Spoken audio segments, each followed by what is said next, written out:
السلام علیکم ورحمۃ اللہ وبرکاتہ۔ محترم بھائیوں، بزرگوں، دوستو، یہ ہمارا اصلاح معاشرہ کا 532واں سبق ہے۔ محترم بزرگوں، کل صبح جیسے ہی یہ خبر پڑھنے کے لیے ملی، حضرت جی مولانا سعد صاحب دامت برکاتہ ومد ظلہ العالی،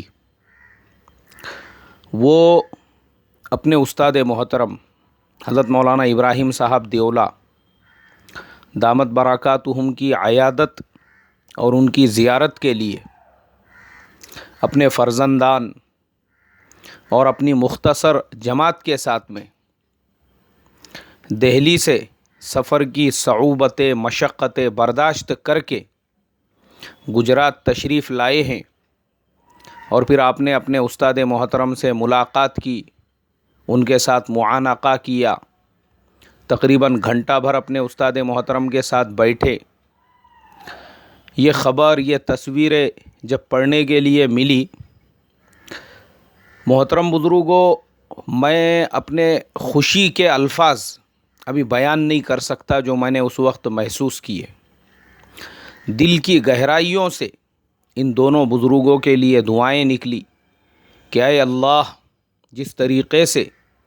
آج یہ دونوں بزرگ ایک دوسرے سے معانقہ کر رہے ہیں، دوبارہ ہمارے حضرت مولانا ابراہیم صاحب دیولہ کو نظام الدین کی چار دیواری میں پہنچا دے، تاکہ وہاں پر بھی اسی طریقے سے ان کا روزانہ معانقہ ہوتا رہے، اور وہ مولانا ابراہیم صاحب دیولہ جو نظام الدین کے شہنشاہ ہوا کرتے تھے، جن کی وہ گرجتی ہوئی آواز فجر کی نماز کے بعد جو آپ کا بیان چلتا تھا 2-2.5 گھنٹے، پورے عالم میں آپ کی آواز پہنچتی تھی، اے اللہ واپس سے حضرت مولانا ابراہیم صاحب دیولہ کو اپنی اسی مسند، اپنے اسی تخت پر پہنچا دے، تاکہ جیسے کل پورا عالم آپ سے فیضیاب ہو رہا تھا، آگے بھی پورا عالم آپ سے فیضیاب ہوتا رہے۔ ایسی دعائیں میرے دل کی گہرائیوں سے نکلی، اور حضرت جی مولانا سعد صاحب دامت برکاتہم کی جو عظمت، جو محبت میرے دل کے اندر پہلے تھی، اس میں ہزاروں گنا بڑھوتری ہو گئی آپ کا تواضع دیکھ کر، آپ کی عاجزی دیکھ کر، آپ کی انکساری دیکھ کر۔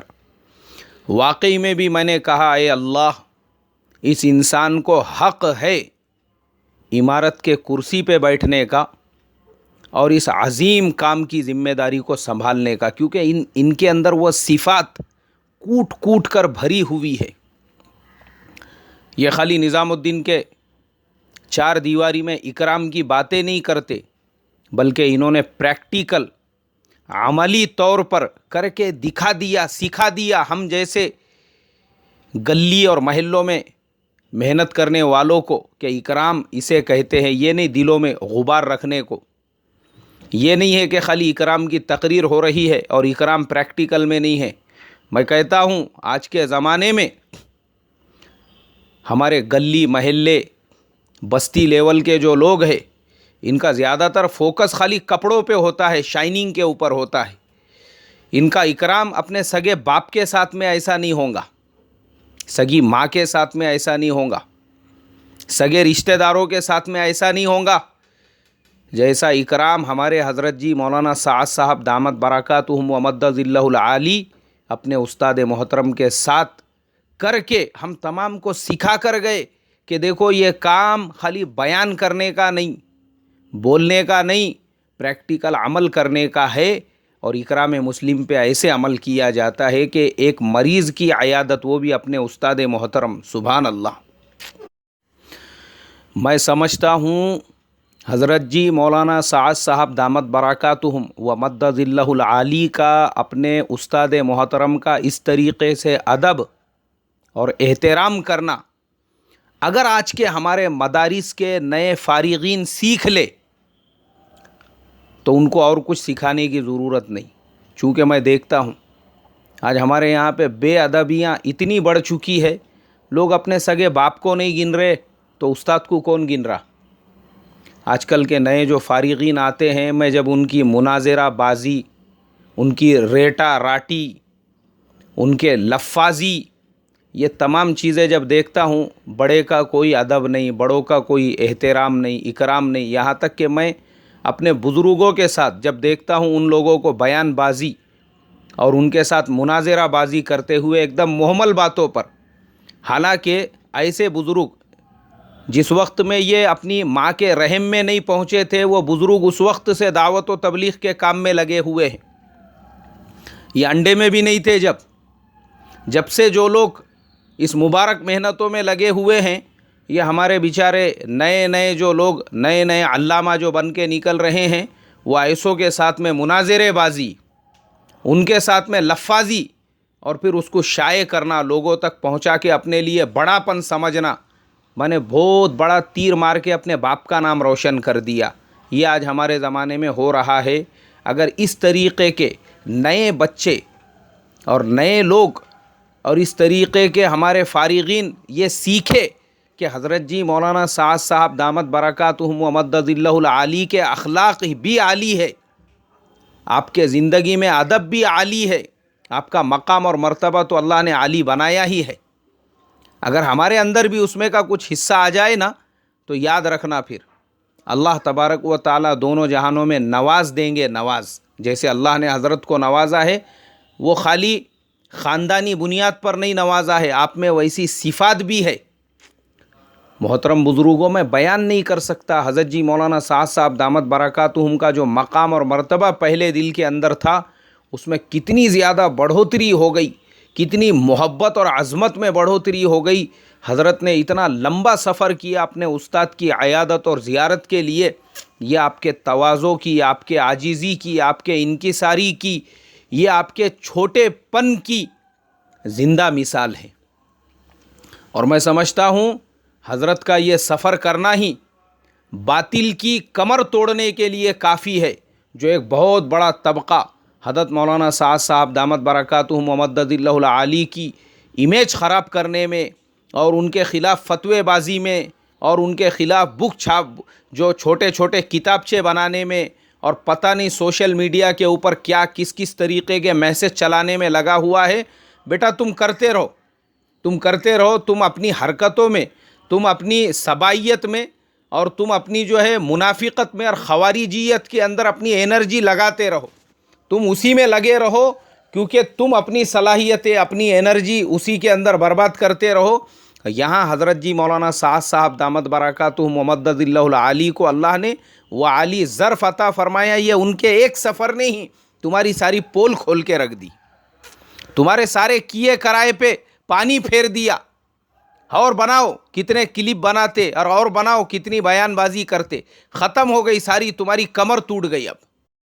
جو حضرت جی مولانا سعد صاحب نے پریکٹیکل میں ایک سفر کر دیا، سفر انہوں نے اپنی تواضع، اپنی عاجزی، اپنی انکساری کو عملی طور پہ کر کے بتا دیا پوری دنیا کو، ان کے اندر کتنا تواضع کوٹ کر بھرا ہوا ہے۔ اور مجھے حیرت ہے اس بات پر کہ ماشاءاللہ جیسے ہی حضرت مولانا سعد صاحب دامت برکاتہم کا سفر ہوا تو ایک خوشی کی لہر دوڑ گئی، چاروں طرف لوگ خوشیاں منانے لگے، اوہ سبحان اللہ، اس سے اچھی خبر اور کیا ہو سکتی ہے۔ تو فوراً اسی وقت میں حضرت جی مولانا سعد صاحب دامت برکاتہم کے سفر کو کمتر کرنے کے لیے کچھ لوگوں نے واپس سے ایک کلپ چلا دیا، بولے حضرت جی مولانا سعد صاحب جو ہے وہ مولانا ابراہیم صاحب دیولا کو لے جانے کے لیے نہیں بلکہ ان کی عیادت کرنے کے لیے آئے تھے۔ کیا مطلب ہے اس کا، کیا مقصد ہے اس کا، یعنی کیا بتانا کیا چاہ رہے آپ لوگ، کیا ضرورت کیا تھی ایسا کلپ بنانے کی اور اس طریقے سے اس کو وائرل کرنے کی؟ یعنی جو بیچارے ہمارے جیسے لوگ جن کے دل کی گہرائیوں سے دعائیں نکل رہی ہے اس اتفاق کو دیکھ کر، دونوں اکابرین کے معانقے کو دیکھ کر، دونوں اکابرین کی ملاقات کو دیکھ کر، تو آپ اس کے اندر رخنا ڈالنا چاہتے اس طرح کے کلپ بھیج کر۔ ارے کیا فائدہ کیا ہے یار، میرے سمجھ میں نہیں آتا۔ لوگ اتحاد چاہتے ہیں، پیار چاہتے ہیں، محبت چاہتے ہیں، تو پھر ایسا کلپ بنانے کی ضرورت ہی نہیں ہے نا۔ امت کے اندر جو خوشی کی لہر دوڑ گئی ہے، ٹھیک ہے، بہت اچھی بات ہے، ماشاء اللہ، اتحاد اور اتفاق کو دیکھ کر تو فوراً کسی نے اس کے اندر جو ہے کس طریقے سے اس خوشی کے ماحول کے اندر رکھنا ڈالا جائے،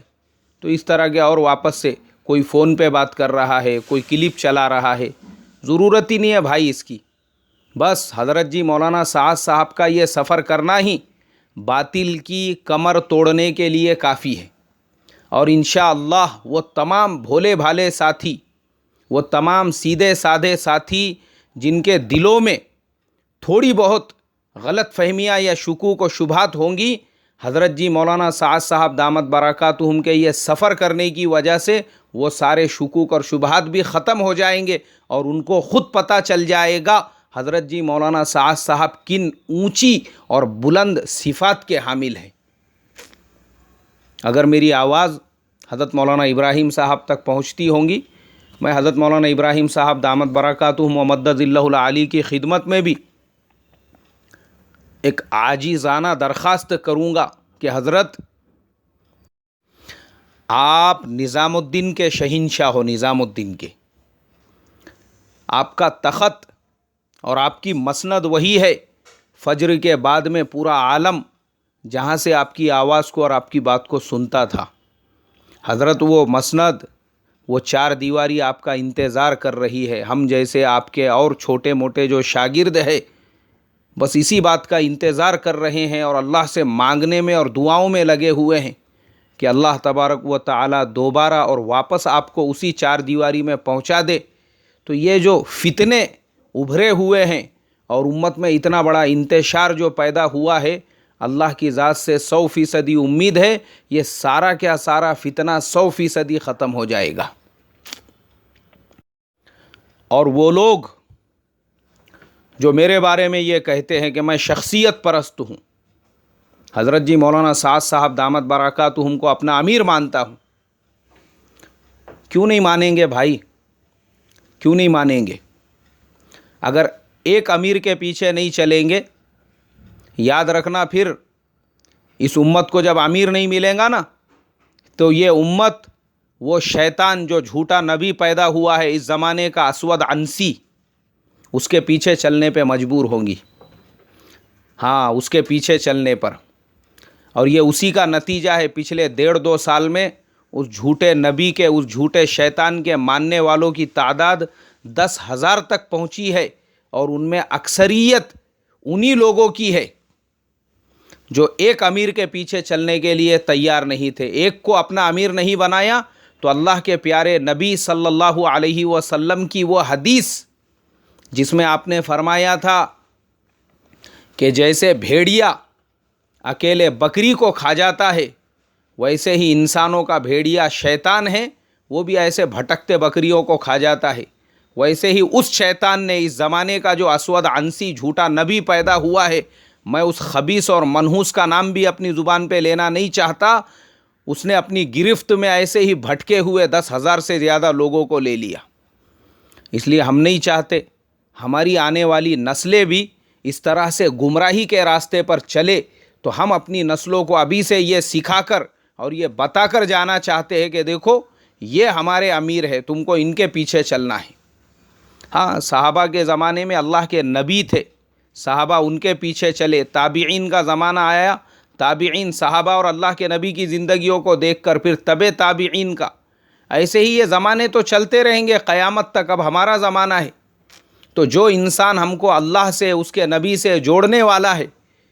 جو ہم کو صحیح راستہ دکھانے والا ہے، راہ حق بتانے والا ہے کہ یہ اللہ کے نبی کا راستہ ہے، یہ اللہ کے نبی کی سنتیں ہے اور یہ اللہ کا راستہ ہے،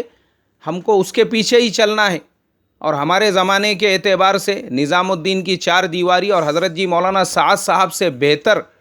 کوئی ایسی شخصیت اور کوئی ایسا انسان ہو ہی نہیں سکتا جس کو ہم اپنا امیر بنانے کے لائق سمجھے۔ اس لیے ہم ان کے پیچھے ہیں تاکہ ہم شیطانوں کے پیچھے چلنے سے بچ سکے۔ ہم نے اپنی نسلوں کو انہی کا راستہ دکھایا اور بتایا تاکہ ہماری نسلیں اس طرح سے گمراہ ہو کر کہیں کل کسی اور اسود عنسی کا دامن نہ تھام لے، کیونکہ فتنے تو ایک کے پیچھے ایک ایسے آتے آ رہے ہیں۔ جس وقت میں اس جھوٹے نبی اور جھوٹے شیطان نے اپنی نبوت کا اعلان کیا تھا، ایک آدمی اس کا ماننے والا نہیں تھا. اور آج حال یہ ہے، بامبے سے ایک صاحب نے فون کیا جو بہت بڑی بڑی دین کی باتیں کیا کرتے تھے، کہا کہ میرے بیٹے کو سمجھاؤ، جھوٹے نبی کی گرفت میں آ چکا ہے. اور بیٹا وہ ہے جس نے اپنے زندگی کا ایک بڑا حصہ دین کی محنت میں لگایا تھا.